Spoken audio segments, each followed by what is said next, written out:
திருவெளிப்பாடு அதிகாரம் 17. 7 கிண்ணங்களை கொண்டிருந்த 7 வானதூதர்களுள் ஒருவர் வந்து என்னோடு பேசி, வா, நீர்த்திரள் மேல் அமர்ந்திருக்கும் பேர் போன விலை மகளுக்கு வரவிருக்கும் தண்டனையை உனக்கு காட்டுவேன்.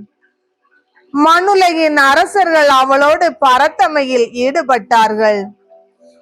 மண்ணுலகில் வாழ்வோர் அவளது பரத்தமை என்னும் மதுவினால் வெறி கொண்டிருக்கிறார்கள் என்றார். அப்பொழுது தூய ஆவியால் ஆட்கொள்ள பெற்ற என்னை அந்த வானதூதர் பாலை நிலத்துக்கு கொண்டு சென்றார். அங்கே கருஞ்சிவப்பு விலங்கின் மீது அமர்ந்திருந்த ஒரு பெண்ணை கண்டேன். அவ்விலங்கின் உடல் முழுவதும் கடவுளை பழித்துரைக்கும் பெயர்கள் நிறைந்திருந்தன. அதற்கு 7 தலைகளும் 10 கொம்புகளும் இருந்தன. அப்பெண் செந்நிற கருஞ்சிவப்பு ஆடைகளை அணிந்திருந்தாள்.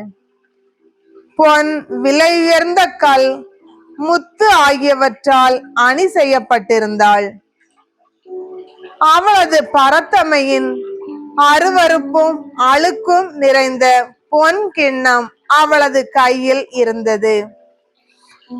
மறைபொருள் கொண்ட பெயர் ஒன்று அவளது நெற்றியில் எழுதப்பட்டிருந்தது. பாபிலோன் மாநகர் விலை மகளிருக்கும் மண்ணுலகின் அருவருப்புகள் அனைத்துக்குமே தாய் என்பதே அதன் பொருள். அப்பெண் இறை மக்களின் இரத்தத்தையும் இயேசுவின் சாட்சிகளுடைய இரத்தத்தையும் குடித்து வெறி கொண்டிருக்க கண்டேன்.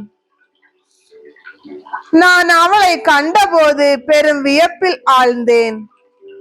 அதற்கு அந்த வானதூதர் என்னிடம் கூறியது, நீ வியப்பு அடைவது ஏன்? அப்பெண்ணை பற்றிய மறைபொருளையும் 7 தலைகளும் 10 கொம்புகளும் கொண்டதாய் அவளை சுமந்து செல்லும் விலங்கின் மறைபொருளையும் உனக்கு சொல்கிறேன். நீ கண்ட விலங்கு முன்பு உயிரோடு இருந்தது, இப்போது இல்லை. படுகுழியில் இருந்து அது ஏறி வரவிருக்கிறது, ஆனால் அழிந்துவிடும். உலகம் தோன்றியது முதல் வாழ்வின் நூலில் பெயர் எழுதப்படாத மண்ணுலகு வாழ் மக்கள் அனைவரும் அந்த விலங்கை கண்டு வியப்பு அடைவார்கள்.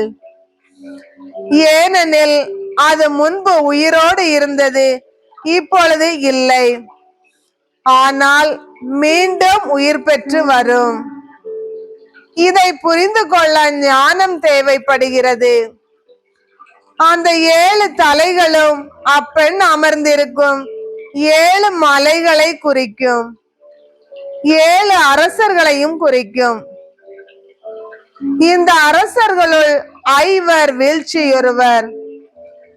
இப்போது ஒருவர் ஆட்சி செலுத்துகிறார், இன்னொருவர் இன்னும் தோன்றவில்லை. அவர் தோன்றி சிறிது காலமே ஆட்சி புரிய முடியும்.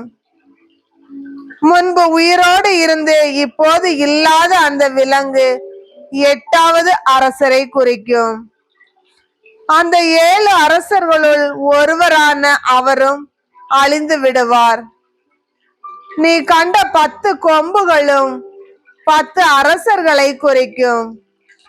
அவர்கள் இன்னும் ஆட்சியுரிமை பெறவில்லை, ஆனால் அவர்கள் விலங்கோடு சேர்ந்து 1 மணி அளவு அரசால அதிகாரம் பெறுவார்கள். அவர்கள் ஒருமனப்பட்டவராய் தங்கள் வல்லமையையும் அதிகாரத்தையும் அவ்விலங்கிடம் ஒப்படைத்தார்கள். அவர்கள் ஆட்டுக்குட்டியோடு போர் புரிவார்கள், ஆனால் அது அவர்களை வென்றுவிடும். கடவுளால் அழைக்க பெற்று தேர்ந்தெடுக்க பெற்று உண்மை உள்ளவர்களாய் ஆட்டுக்குட்டியோடு இருப்பவர்களும் வெற்றி கொள்வார்கள். ஏனெனில் ஆட்டுக்குட்டி ஆண்டவர்க்கெல்லாம் ஆண்டவர், அரசர்க்கெல்லாம் அரசர். வானதூதர் தொடர்ந்து என்னிடம் சொன்னது, அந்த விலை மகள் நீர்த்திரள் மேல் அமர்ந்திருக்க நீ கண்டாய்.